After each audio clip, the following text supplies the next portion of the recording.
৩২ নম্বরে ভাঙচুর অনাকাঙ্ক্ষিত, অন্তর্বর্তী সরকারের বিবৃতি।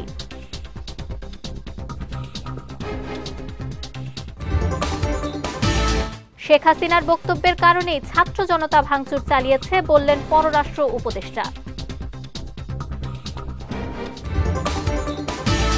এবং দেশের মাটিতে হাসিনাকে ক্ষমা করার সুযোগ বিএনপি দেবে না, হুঁশিয়ারি অ্যানির।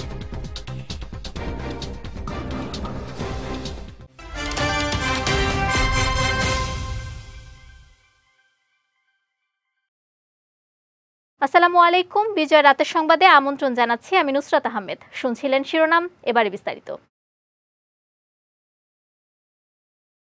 ধানমন্ডির ৩২ নম্বরে শেখ মুজিবুর রহমানের বাড়িতে ভাঙচুরের ঘটনা অনভিপ্রেত ও অনাকাঙ্ক্ষিত বলে মন্তব্য করেছেন অন্তর্বর্তী সরকার। আজ প্রধান উপদেষ্টার প্রেস উইং থেকে পাঠানো এক বিবৃতিতে এমন মন্তব্য করা হয়। এতে বলা হয়, পলাতক অবস্থায় ভারতে বসে শেখ হাসিনার উস্কানিমূলক বক্তব্যের কারণে জনমনে গভীর ক্রোধের সৃষ্টি হয়েছে, যার বহিঃপ্রকাশ ঘটেছে গতকাল। বিবৃতিতে বলা হয়েছে, মানুষের মনে জুলাই গণহত্যা নিয়ে যে ক্ষত রয়েছে, সেই ক্ষততে শেখ হাসিনা একের পর এক আঘাত করে চলেছেন। তার এ সহিংস আচরণের প্রতিক্রিয়া হিসেবে ৩২ নম্বরের বাড়ি ভাঙচুরের ঘটনা ঘটেছে। অন্তর্বর্তী সরকার দেশ ও জনগণের জানমালের রক্ষায় সর্বোচ্চ সতর্ক আছে উল্লেখ করে বিবৃতিতে আরও বলা হয়, আইন শৃঙ্খলা রক্ষাকারী বাহিনী সর্বাত্মকভাবে পরিস্থিতি নিয়ন্ত্রণে আনার যথাযথ চেষ্টা করছে। পররাষ্ট্র উপদেষ্টা তৌহিদ হোসেন বলেছেন, শেখ হাসিনাকে বক্তব্য দেয়া থেকে বিরত রাখতে ভারতকে বারবার অনুরোধ জানিয়েছে বাংলাদেশ। এ বিষয়ে দিল্লির পদক্ষেপে নজর রাখছে ঢাকা। আজ পররাষ্ট্র মন্ত্রণালয়ে এক ব্রিফিংয়ে এ কথা বলেন তিনি। ভারতে বসে শেখ হাসিনার অবিরাম বিবৃতির কারণেই ছাত্র জনতা বিক্ষুব্ধ হয়ে ভাঙচুর চালিয়েছে উল্লেখ করে তিনি আরও বলেন, এ ধরনের ঘটনার পুনরাবৃত্তি রোধে চেষ্টা করবে সরকার। এ ধরনের ঘটনা তো তখনও ঘটতে পারত, ঘটেনি কিন্তু অবস্থানটা হচ্ছে এরকম যে শেখ হাসিনা ভারতে থেকে যেসব বক্তৃতা বিবৃতি দিচ্ছেন সেটাকে ছাত্র জনতা ভালোভাবে নেয়নি, এবং তিনি অবিরাম যেহেতু প্রভোগ করতে থেকেছেন, তারই ফলশ্রুতিতে এই ঘটনাটা ঘটছে বলে আমাদের বিশ্বাস। এবং যদি তিনি এই ধরনের ঘটনা থেকে বিরত থাকতেন তাহলে এরকম ঘটনা হয়তো ঘটত না। সরকারের পদক্ষেপের বিষয় যেটা, সেটা হলো যে সেখানে আপনারা জানেন যে সেনাবাহিনীও কিন্তু সেখানে উপস্থিত হয়েছিল এবং তারা কন্টেইন করতে পেরেছে যাতে বাড়াবাড়ি এর চেয়ে বেশি কিছু না হয়। একেবারে তারা তো যখন শুরু হয়ে গেছে সেটাকে সম্পূর্ণ থামাতে পারেনি, কিন্তু এটা যাতে ছড়িয়ে না পড়ে বা আরও যাতে ক্ষতি না হয় সেটা তারা কন্টেইন করতে পেরেছে। সংস্কৃতি উপদেষ্টা মোস্তফা সরোয়ার ফারুকী বলেছেন, আগে এদেশের মানুষের খাবার নিয়ে একটা হীনমন্যতা ছিল, কিন্তু নতুন প্রজন্ম নিজেদের ভাষা এবং খাবার নিয়ে গর্বিত। বিকেলে রাজধানীর বনানীতে বাংলার ভোজ শীর্ষক বাংলাদেশের ঐতিহ্যবাহী খাদ্য উৎসব 2025-এর উদ্বোধনী অনুষ্ঠানে তিনি এসব কথা বলেন। এ সময় এ ধরনের দেশীয় খাবারের আয়োজন দেশের বাইরেও করার আহ্বান জানান তিনি।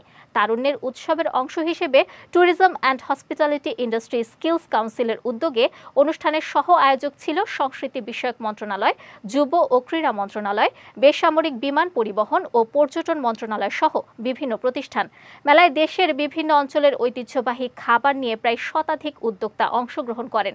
মেলাটি আগামী 8 ফেব্রুয়ারি পর্যন্ত চলবে। যেসব কালচারাল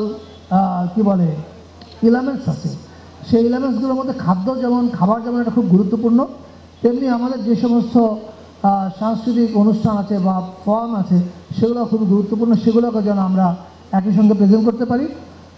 আমাদের সংস্কৃতি মন্ত্রণালয় আপনারা জানেন, এটা খুবই ছোট একটা মন্ত্রণালয়। এটা একসময় প্রায় মৃত মন্ত্রণালয় ছিল। আমরা এখন এটাকে জাগিয়ে তোলার চেষ্টা করছি।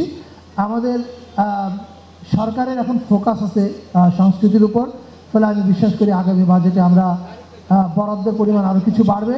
এবং আমরা এটুকু বলতে পারি যে এই আয়োজনটা বাইরে নিয়ে যাওয়ার ক্ষেত্রে আমরা হয়তো পুরোটা কন্ট্রিবিউট করতে পারবো না, কিন্তু আমরা আপনাদের পাশে থাকবো এবং আমরা চাই এটা বাইরে যাক।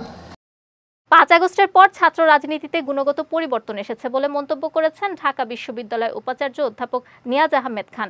সকালে ঢাকা বিশ্ববিদ্যালয়ের টিএসসি প্রাঙ্গণে ছাত্র অধিকার পরিষদ আয়োজিত উদ্যোক্তা মেলার উদ্বোধনী অনুষ্ঠানে তিনি এ মন্তব্য করেন। সমাজ এবং ছাত্রদের উপকার হয় এমন রাজনীতি চান উল্লেখ করে তিনি আরও বলেন, গতানুগতিক রাজনীতি থেকে বের হয়ে সম্প্রীতির রাজনীতি করতে হবে। এ সময় গণ অধিকার পরিষদের সভাপতি নুরুল হক নূর বলেন, ক্যাম্পাসগুলোতে সুষ্ঠু ধারার ছাত্র রাজনীতি ফিরিয়ে আনার সুযোগ এসেছে, এটিকে কাজে লাগাতে হবে। এর জন্য সব রাজনৈতিক দলকে এগিয়ে আসতে হবে। শুধুমাত্র সনাতনী এই দিনরাত জিন্দাবাদ মুর্দাবাদের রাজনীতি না করে সমাজকে সাথে নিয়ে সমাজের উপকার হয়, ছাত্রদের উপকার হয়, শিক্ষার্থীদের উপকার হয়, অভিভাবকদের উপকার হয় এমন রাজনীতি আমরা চাই। অন্ধ দলীয়পনার বাইরে বেরিয়ে আসতে চাই, মানুষের হাতে হাত রাখতে চাই। এবার জেলা সংবাদ।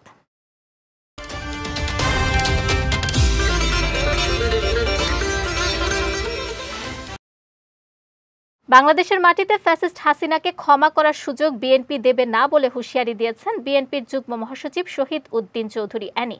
দুপুরে লক্ষ্মীপুর পৌর শহীদ স্মৃতি একাডেমি আয়োজিত এক অনুষ্ঠানে প্রধান অতিথির বক্তব্যে তিনি এ হুঁশিয়ারি দেন। বলেন, বিগত আওয়ামী সরকার দেশে গুম, খুন, লুটপাট, অত্যাচার ও নির্যাতন চালানোর কারণে মানুষের মনে এমনিতেই নিষিদ্ধ হয়ে গেছে। তারপরও নির্বাচনের পর গঠিত সংসদে জনগণের সমর্থন নিয়ে আলাপ আলোচনার ভিত্তিতে আওয়ামী লীগকে নিষিদ্ধের দাবি জানান এ বিএনপি নেতা। লক্ষ্মীপুর পৌর শহীদ স্মৃতি একাডেমি পরিচালনা কমিটির সভাপতি রেজাউল করিম লিটনের সভাপতিত্বে অনুষ্ঠানে জেলা বিএনপির সদস্য সচিব শাহাব উদ্দিন সাবু সহ অনেকে উপস্থিত ছিলেন। একটা নির্বাচন যদি হয়, পার্লামেন্টে বসে জনগণের ম্যান্ডেট নিয়ে আলাপ আলোচনার ভিত্তিতে অফিসিয়ালি নিষিদ্ধ করা, এটা তো আমাদেরও দাবি।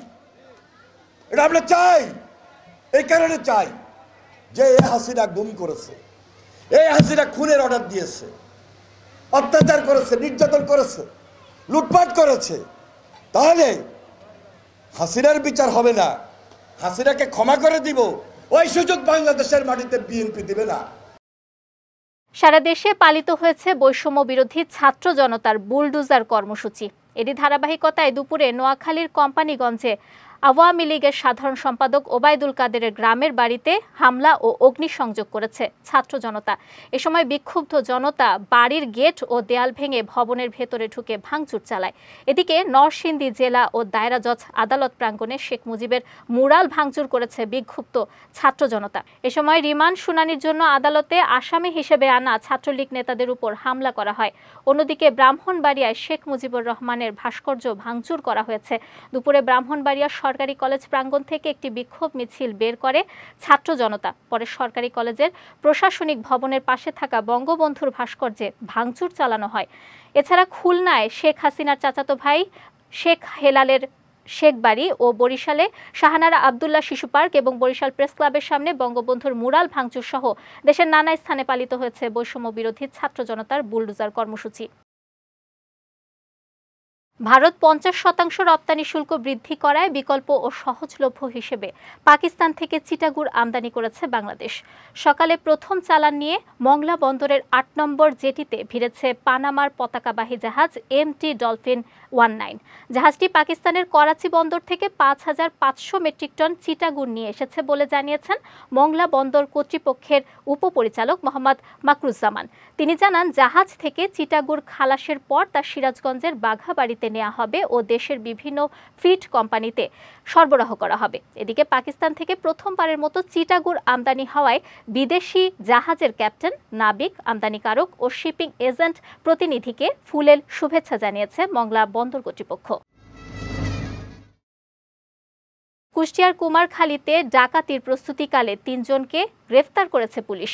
গতকাল সন্ধ্যায় উপজেলার নন্দলালপুর ইউনিয়নের কালুর মোড় থেকে তাদের গ্রেফতার করা হয়। বিষয়টি নিশ্চিত করেছেন কুমারখালী থানার ভারপ্রাপ্ত কর্মকর্তা মোহাম্মদ সোলাইমান শেখ। তিনি জানান, কুষ্টিয়া রাজবাড়ী আঞ্চলিক মহাসড়কে ডাকাত দল অবস্থান নিয়েছে এমন সংবাদের ভিত্তিতে অভিযান চালায় পুলিশ।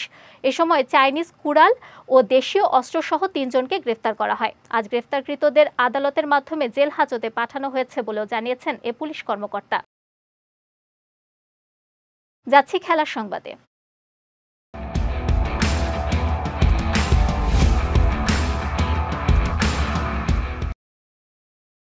চ্যাম্পিয়ন্স ট্রফিকে সামনে রেখে আগামী ৮ ফেব্রুয়ারি থেকে ৪ দিনব্যাপী শুরু হচ্ছে বাংলাদেশ জাতীয় ক্রিকেট দলের অনুশীলন ক্যাম্প। এরই ধারাবাহিকতায় আগামী ১৩ ফেব্রুয়ারি দুবাইয়ের উদ্দেশ্যে দেশ ছাড়বে বাংলাদেশ ক্রিকেট দল। টুর্নামেন্ট শুরুর আগে দলের প্রস্তুতি ম্যাচ হিসেবে আগামী ১৫ ফেব্রুয়ারি পাকিস্তান এ দলের মুখোমুখি হবে টাইগাররা। পরে ২০ ফেব্রুয়ারি নিজেদের প্রথম ম্যাচে ভারতের বিপক্ষে খেলবে বাংলাদেশ। এরপর আগামী ২৪ ও ২৭ ফেব্রুয়ারি গ্রুপ পর্বে যথাক্রমে নিউজিল্যান্ড এবং পাকিস্তানের মুখোমুখি হবে টাইগাররা। এদিকে দুবাইয়ে রওনা দেওয়ার আগে বিশ্রামে থাকায় জাতীয় দলের সব ক্রিকেটাররা অনুশীলনে অংশ নেবেন না বলে জানিয়েছে টিম ম্যানেজমেন্ট। কোপা দেল রের কোয়ার্টার ফাইনালে বার্সেলোনার মুখোমুখি হবে ভ্যালেন্সিয়া। আজ দিবাগত রাতে মুখোমুখি হবে দুদল। এবার সুপার কাপের শিরোপা জেতা বার্সেলোনা রিয়াল বেতিসের সঙ্গে গোল উৎসব করে নিজেদের জায়গা করে নিয়েছে কোয়ার্টার ফাইনালে। অন্যদিকে এখন পর্যন্ত ৮টি কোপা দেল রে ঘরে তুলেছে ভ্যালেন্সিয়া। সবশেষ বার্সাকে হারিয়েই শিরোপা ঘরে তুলেছিল দলটি। এর আগে ২০২০-২১ মৌসুমে বার্সেলোনা সবশেষ কোপা দেল রে শিরোপা উঁচিয়ে ধরেছিল। এছাড়া এখনো পর্যন্ত ৩১ বার এর শিরোপা জিতেছে বার্সা। তবে দু দলের মধ্যে বার্সার ৩৩ জয়ের বিপরীতে মাত্র ১২ জয় ভ্যালেন্সিয়ার। বিজয় রাতের সংবাদ শেষ করার আগে শিরোনামগুলো দেখে নিচ্ছি আরও একবার।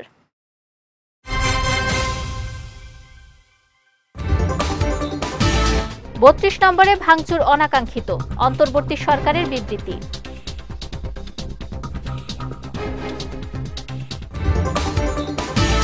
শেখ হাসিনার বক্তব্যের কারণেই ছাত্র জনতা ভাঙচুর চালিয়েছে বললেন পররাষ্ট্র উপদেষ্টা। এবং দেশের মাটিতে হাসিনাকে ক্ষমা করার সুযোগ বিএনপি দেবে না, হুঁশিয়ারি অ্যানির।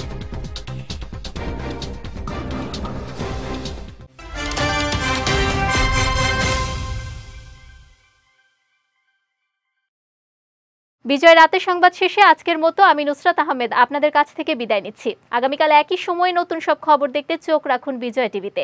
এছাড়াও আজকের বিজয় রাতের সংবাদের ভিডিও দেখতে পারেন আমাদের ইউটিউব এবং ফেসবুক পেজে।